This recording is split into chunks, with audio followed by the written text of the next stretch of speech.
Good morning, everyone. Hi, how are you? Yes, I have one hand in a glove. It's because this nail from this finger that I had surgery on has a split about halfway through. And so I'm trying to keep it from, ripping off. So I'm wearing a glove over my bandage so that I don't get it wet. Hi, Anna Walker here from StabThingsIntoExistence.com. Here's our project we've been working on. Yeah, it is, but it's the backside. And I have the backside showing because I did 4 sets of 100 rolls. I rolled from this direction, and then this direction, and then this direction, and then this direction, 100 rolls each. That enabled the shrinkage to start pretty evenly throughout. But I wanted to show you the backside so that you could see that the fibers that were on the front side that were embellishing and causing our design have indeed begun to migrate, and they've migrated nicely through the pre-felt backing that we've had.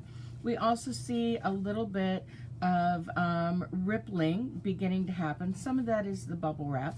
Some of that is the fibers starting to shrink in their assorted ways. And here's how it looks so far on the front. So we have got a good start to our felt, and now it's time for us to finish it. I've done nothing but the rolling. The pinch test is working out. That's where you gently pinch the surface and try and dislodge any of the fibers or embellishments.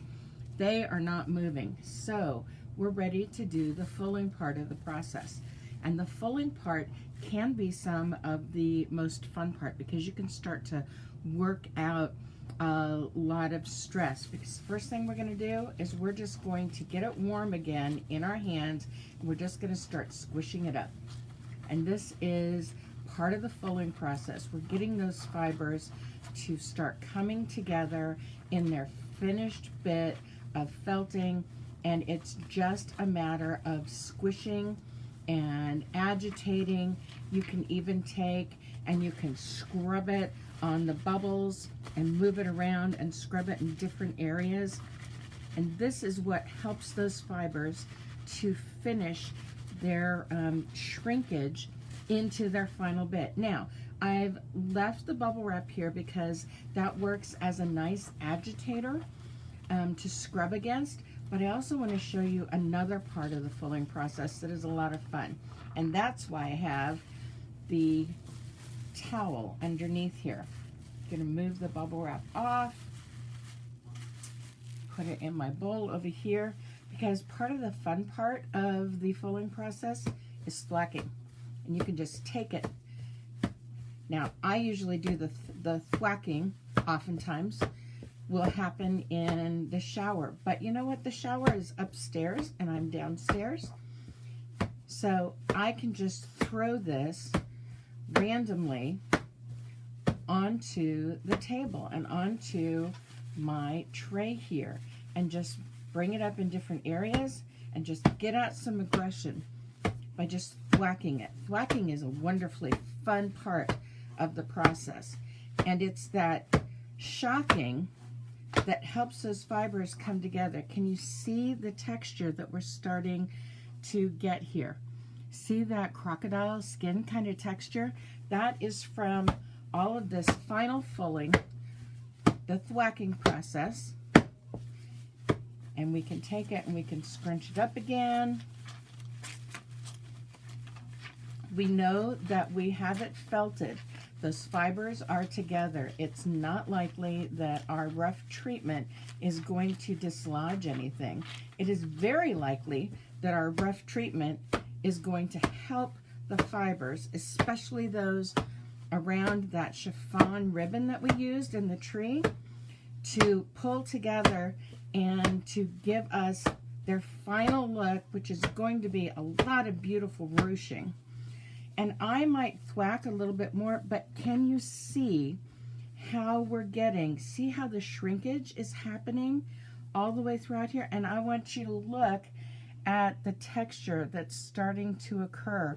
See if I can hold this up so you can see it a little from the side. Can you see that texture that's starting to come up from where the fibers have migrated through that beautiful chiffon ribbon and they're starting to pull that chiffon in different ways.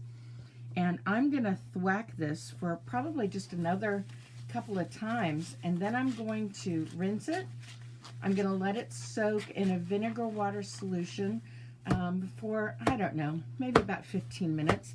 That just changes the pH back and closes up those scales on the wool fibers. Now, because this is a small piece, we could thwack it like this from each side. Like I said, this is the fun part.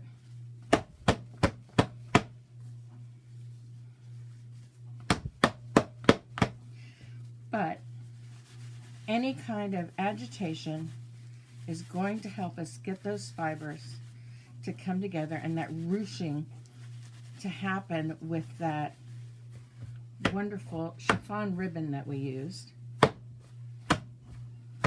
So, pretty much done thwacking here, I think. Let's open it up again and take a look. Oh yeah, that shrunk it down and got it going even more. So now I'm feeling like this is probably at its end stage. So I am going to, let's see if I can, that one's wet. Let's grab this one here. So our piece started out about this big and right there. And can you see how much it has shrunk down? That is felting. And so I'm going to rinse this, soak it in the vinegar water solution to close up the scales. Then I'm going to let it dry. And what I'll do is I will take and I will trim off, block it out, and then trim off. I usually like to leave a natural edge, and I'm torn. So I need some help. Do I leave the natural edge when I frame this, or do I cut it into a nice even square? You guys need to vote and help me decide, because generally speaking, I like to leave the natural edge because I think it shows the organic nature of the felt and the fiber work. But I want to see what you guys think. So let me know if you think I should trim this, or if you think I should leave the organic edges, and post a comment here. And tomorrow, for Friday, I will show you how it looks after it's all dried, and we'll see if we can get some really good views of the ruching that's occurred through the chiffon ribbon that we put on here. And we'll talk again tomorrow. Thanks for being part of this process. I hope that the thwacking was a lot of fun for you to watch, and I can't wait to see what you guys might create from your own little mini felt painting. We'll talk soon. Bye.